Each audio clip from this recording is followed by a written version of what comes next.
Picture this. You're standing in your own backyard, heart pounding, watching 50 drunk strangers cannonball into the $48,000 saltwater pool you just blew your entire divorce settlement on. Beer cans float like tiny life rafts. Muddy kid footprints streak your brand new travertine deck. And there, lounging on your favorite flamingo floatie like she pays the mortgage, is Brenda Hargrove, four-term HOA president of Oak Ridge Meadows, pastel yoga pants glowing in the sun, waving a manicured hand like she's hosting a royal garden party. "Get out of my pool now," you scream, voice cracking. Brenda doesn't even blink. She just sips her rose and smiles that plastic, church lady smile. "Oh, Morgan, sweetie, relax.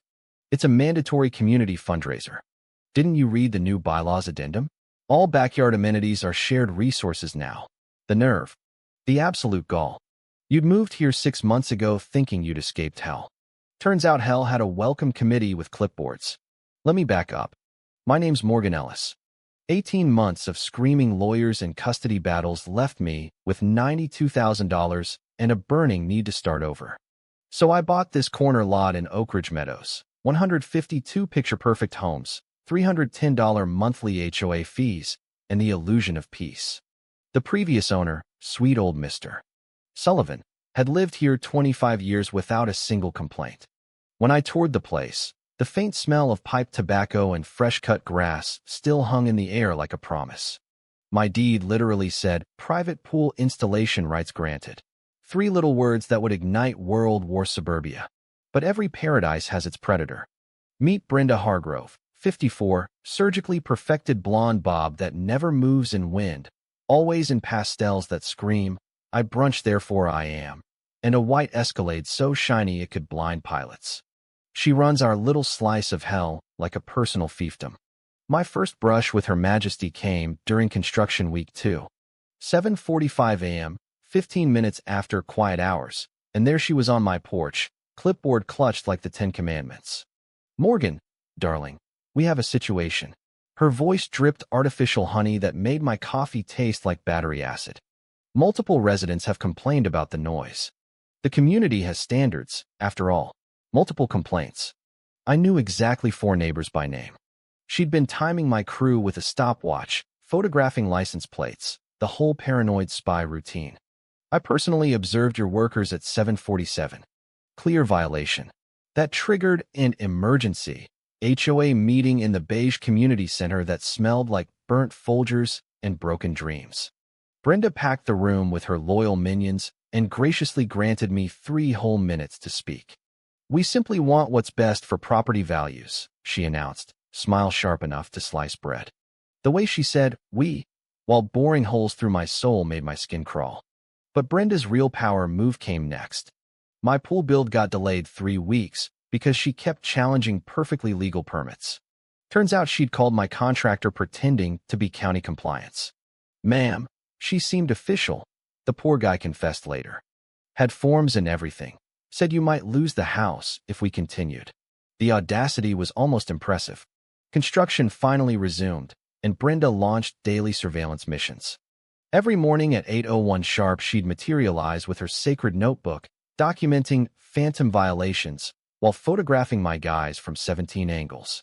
"Just ensuring full compliance, sweetheart," she'd chirp. Soon neighbors started giving me pitying side-eye. Dr.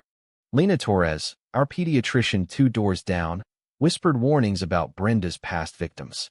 Colonel Harlan Voss, retired Army, the only guy brave enough to call her out before, shared war stories. She measured the Johnsons' fence 23 times with different rulers until one finally showed a 1/4-inch violation. That's when it clicked. This wasn't about rules or property values. This was about control. My pool represented everything Brenda couldn't dominate: independence, success, the audacity to improve my life without begging her permission. I thought the harassment was the endgame. I was wrong. Brenda was just warming up. 2 weeks later, she brought reinforcements. I was testing the filtration system, savoring that perfect hum, when her Escalade invaded my driveway. Out she strutted in a hard hat still bearing the price tag, clipboard thick enough to stop bullets. Behind her shuffled a guy in a wrinkled polo with Inspector Sharpit on what looked like a church name tag. reeking of stale cigarettes and bad decisions. Morgan, darling. Brenda cooed, voice capable of stripping paint. Meet Derek from County Safety. Time for your mandatory compliance review. Derek looked about as official as a mall Santa in July. Rusty tape measure, ancient camera, the works. Ma'am, we've had reports, Derek mumbled, avoiding eye contact. Safety violations, electrical, drainage. I held up my permits. Brenda cut in smoothly. HOA standards exceed city codes, honey. We're protecting everyone's investments. They spent an hour measuring my deck like NASA engineers on a budget, photographing every angle. That night my divorce honed research skills went to work. Real inspectors carry credentials, file public reports, and don't drive delivery vans for Brenda's son-in-law's mortgage company. LinkedIn confirmed it. Derek was family. The violation letter was dated 3 days before they ever saw my pool. Pre-written. Textbook harassment. And impersonating officials? 6 months jail time minimum in this state. But the jackpot? Brenda's own 2022 sunroom edition. 600 square feet of completely unpermitted construction. She'd never filed a single form. The next morning, I made 3 calls that would ruin her week. County Inspector's Office, State HOA Oversight, and Planning Department. No Derek on our roster, ma'am. Want to file impersonation charges. 2 days later, Brenda signed for her own certified letter. I watched from my window as her hands shook reading the return address. Then the screaming started. Through closed windows, I heard her shrieking at someone, probably her husband. 20 minutes later, she was pounding on my door. Morgan, there's been a terrible misunderstanding about Derek or my little sunroom project. I cut her off cold. Cut the crap, Brenda. I've got phone records, timestamps, photos of Derek's Dollar Tree badge. For the first time in 4 years, the neighborhood dictator was speechless. But instead of backing down, her face twisted. You think you're clever? You have no idea what you've started. She hissed the words like a threat wrapped in Chanel. Enjoy your pool while you can, sweetie. The engine roar as she peeled out sent chills down my spine. I'd poked the bear. And the bear had nothing left to lose. That anonymous text came 10 minutes later. Check your homeowner's insurance. Accidents happen. Round 2 was about to get personal. Within 48 hours, my life became a fishbowl. Whispered conversations died when I walked into the grocery store. Dr. Lena cornered me at the mailboxes. Brenda's been calling every parent at school pickup, telling them your pool is illegal and you're harassing city officials. She's making you sound unhinged. Neighbors who used to wave suddenly found urgent hedges to trim. Thursday night brought the public execution, an emergency HOA meeting with 47 residents packed in like it was Black Friday. Brenda had prepared a PowerPoint. Slides of my pool with red arrows pointing at imaginary disasters. Drainage threatens foundations. Electrical risks fires. One by one her disciples testified. The noise gave me migraines. Property values are tanking. Then Colonel Harlan stood, voice cutting through the noise like a bayonet. I live next door. No noise, no drainage issues. Show me evidence. Dr. Lena joined in. As a physician, I see 0 safety violations. This is textbook perfect. Brenda's face cycled through rage colors. She played her final card, a manila folder of correspondence claiming I was harassing officials. But Harlan smiled like a man who'd seen worse in war. Those documents need case numbers and signatures, Brenda. Mind sharing. The room temperature dropped. The inspector's office called me after this meeting was announced. They're investigating impersonation and expanding to unpermitted construction neighborhood-wide. Whispers erupted as everyone remembered Brenda's sunroom. She slammed her laptop shut. Meeting adjourned. As people filed out, she cornered me. You think Harlan can protect you? I know where you work. The threat landed like a slap. Monday morning, my boss called. Ethics complaint filed. Harassing officials. Using company resources for vendettas. Administrative leave. By Wednesday, my contractor was under BBB investigation. My mortgage company demanded immediate inspection, and Detective Ramirez showed up with a temporary restraining order. Brenda had built an entire false narrative with fake witnesses and doctored recordings. She'd weaponized my own tech skills against me, claiming I fabricated evidence. I was isolated, jobless, and legally gagged from HOA meetings. That's when Colonel Harlan knocked. Not here. Your house might be bugged. We walked to the park. He handed me a folder that smelled like old paper and justice. Mr. Sullivan had hidden documents behind a false wall in his attic before he passed. Original HOA incorporation papers. Budget line, community amphitheater and playground renovation, $195,000 collected from all residents over 18 months. Money vanished into Hargrove Family Management, Brenda's brother's shell company. Invoices showed her sunroom, new kitchen, husband's boat, even the Escalade, all paid with stolen HOA cash. While she told everyone the project was canceled due to rising costs, she'd been living like royalty. My pool was physical proof the community could have had its amenities. Every splash was a reminder she'd robbed them. And the handwritten note in Brenda's handwriting, Morgan removal urgent. Pool visibility equals questions about missing funds. Acquisition by any means necessary. She'd been planning my destruction since move-in day. This wasn't HOA drama anymore.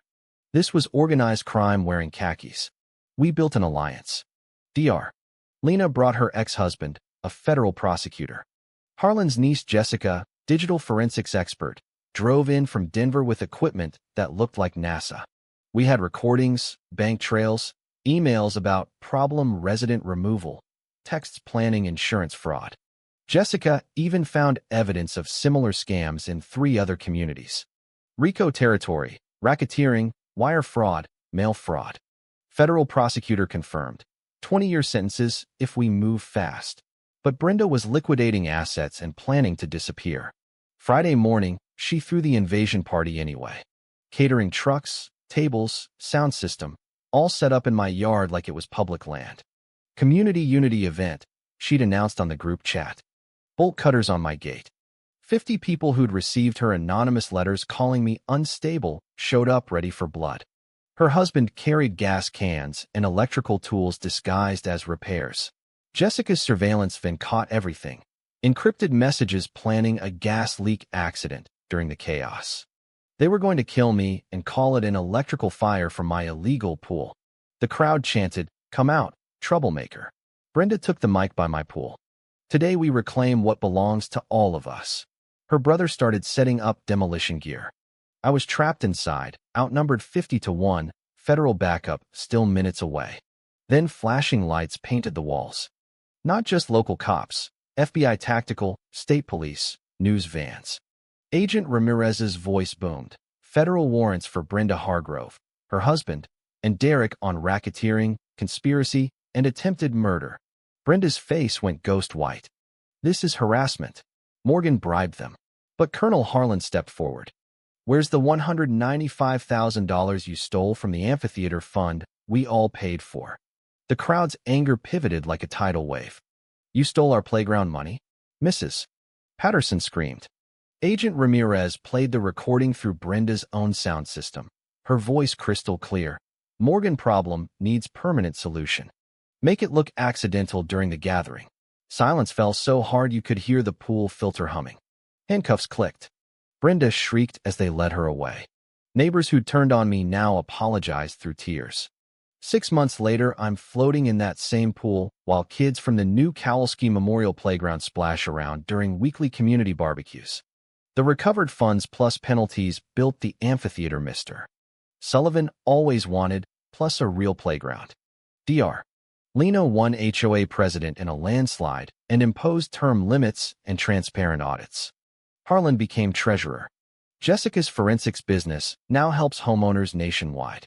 Brenda got 4 years federal plus full restitution. Her sunroom was torn down at her expense. My job promoted me to cybersecurity lead after my documentation impressed the execs. And Detective Ramirez? Let's just say poolside proposals hit different. But the real win? A community that learned ordinary people can topple tyrants when they refuse to stay silent. Every splash reminds me. Sometimes the best revenge is a perfectly legal, beautifully documented takedown.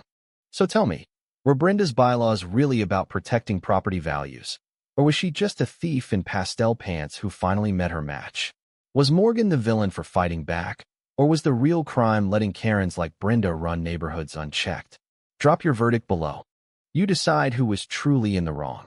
The smear campaign hit like a freight train wrapped in suburban politeness.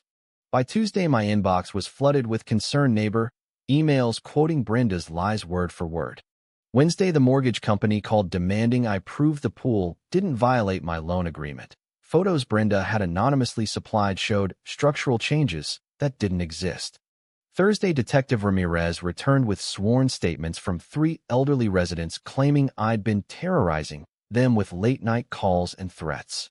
Brenda had forged voice recordings using cheap AI software Jessica later traced straight to her laptop. The restraining order banned me from HOA meetings and even casual sidewalk chats with complainants. I sat in my kitchen surrounded by the ruins of my life. Pink slip on the counter, pool sparkling mockingly outside, when Colonel Harlan slid a manila folder across my table like it was classified intel. "Mr. Sullivan left more than memories," he said quietly. The old man had spent his final months paranoid about Brenda. Hidden behind a false wall in his attic were yellowed bank statements, original incorporation docs, and a handwritten ledger. Every resident had paid $1,280 over 18 months for a community amphitheater and playground renovation. Brenda collected every dime, then funneled it through her brother's shell company. Itemized expenses included her sunroom renovation, $52,000, new kitchen, $41,000, husband's fishing boat, $68,000, and even the down payment on that pristine Escalade. While she told everyone the project was canceled due to unforeseen cost overruns, she'd been double-dipping, filing insurance claims for the lost funds and pocketing both the original cash and the payout. Classic fraud. My pool wasn't just an eyesore to her. It was living proof the community could have had its amenities all along. Every Instagram post of kids splashing was a billboard screaming, "Brenda lied and stole your money." Jessica arrived that night with gear that looked like it belonged in a spy movie. Within hours, she'd cracked Brenda's cloud backups. Emails discussing permanent removal of problem residents, texts coordinating with Derek about fake badges, mortgage records showing background checks on every new homeowner. They'd run similar scams in 3 other HOAs across the state, millions funneled into family pockets. This was RICO-level organized crime wearing khakis and sipping lattes. Federal prosecutor James Webb joined via secure video. "You've got them cold. Conspiracy, wire fraud, mail fraud, insurance fraud. We're talking decades." But he warned the timeline. Federal wheels turned slow. Meanwhile, Brenda was panicking, transferring assets offshore, buying one-way tickets to a no-extradition country. Tonight's Unity Pool Party wasn't about community. It was cover for her escape while she eliminated the only witness who could connect the dots. We spent the night in Harlan's garage planning like it was D-Day. Jessica's van became mobile command center. DR. Lena coordinated witness statements. I stayed hidden but wired, listening as Brenda's voice crackled through the speakers directing her husband to make sure the electrical looks faulty after the gas line accident. Black humor hit when Jessica muttered, "Nothing says community bonding like premeditated arson." We had everything: timestamps, financial trails, the works. But we still had to survive until the feds arrived. Friday dawned with Brenda's final power move. Catering trucks rolled in at 9 a.m. Rental company delivered tables, a portable stage, even a DJ booth. The smell of barbecue smoke mixed with entitlement as Brenda directed operations like a dictator in Lululemon. By noon, my backyard looked like a festival, except it was my private property and I was legally barred from stepping outside. 50 guests arrived, all primed by Brenda's propaganda letters calling me unstable and dangerous. "There she is, the crazy one," Mrs. Patterson shouted, waving fake police reports. The crowd's energy crackled with righteous fury they'd been fed for weeks. Brenda took the mic by the pool. "Friends, today we reclaim what belongs to all of us." Cheers erupted. Her brother started unloading what looked like demolition tools disguised as safety upgrades. Her husband circled my house with gas cans and wiring tools, smiling for the cameras like it was all part of the fun. Jessica's voice in my earpiece. "They're positioning for the accident. Gas line first, then electrical spark. Make it look like your illegal pool wiring caused it." Detective Ramirez was across the street in an unmarked car, but without federal backup, he couldn't move. I was trapped, outnumbered, watching my own execution party unfold in real time. The chanting started. Come out, troublemaker. Brenda pointed straight at my kitchen window. Morgan has been harassing our seniors, filing false reports, threatening violence. The time for patience is over. The mob surged. That's when the cavalry arrived. Not one car, a convoy of black SUVs, tactical teams, news vans drawn by the commotion. Agent Ramirez's voice boomed through a megaphone. Federal warrants executing. Brenda Hargrove, Robert Hargrove, Derek Morrison, you're under arrest for racketeering, conspiracy, attempted murder, and multiple fraud counts. Brenda's smile froze. This is a setup. Morgan bribed federal agents. For one terrifying second, the crowd hesitated. Then Colonel Harlan stepped forward, voice carrying like it had on battlefields. Where's the $195,000 we all paid for the amphitheater that never got built, Brenda? The pivot was instant. Mrs. Patterson's face twisted from rage at me to betrayal at Brenda. You stole our playground money? The mob turned. Agent Ramirez played the smoking gun recording through Brenda's own sound system, her voice crystal clear, planning my permanent solution during the party. Gasps rippled. Even her husband backed away like she'd grown horns. Handcuffs clicked on live television. Brenda was led away shrieking about lawsuits while neighbors who'd shunned me now hugged me through tears. We owe you everything, Dr. Lena whispered. 6 months later, the recovered funds built the Sullivan Amphitheater and Playground Mr. Sullivan had dreamed of. Term limits and transparent audits became law. My pool became the neighborhood gathering spot. Barbecues, birthday parties, healing one splash at a time. Brenda's sunroom was demolished at her expense. She's serving for years plus restitution. And every time I float under the stars, I remember. Sometimes the sweetest revenge isn't loud. It's patient, documented, and delivered by federal agents while the tyrant's own party guests cheer. So tell me, was Brenda just protecting property values, like she claimed, or was the real crime letting one woman play dictator with everyone else's money and dreams? Was Morgan wrong for fighting dirty when the system failed, or did she expose what every neighborhood secretly fears? Drop your verdict below. Because in the end, the only real question is, who actually broke the rules first?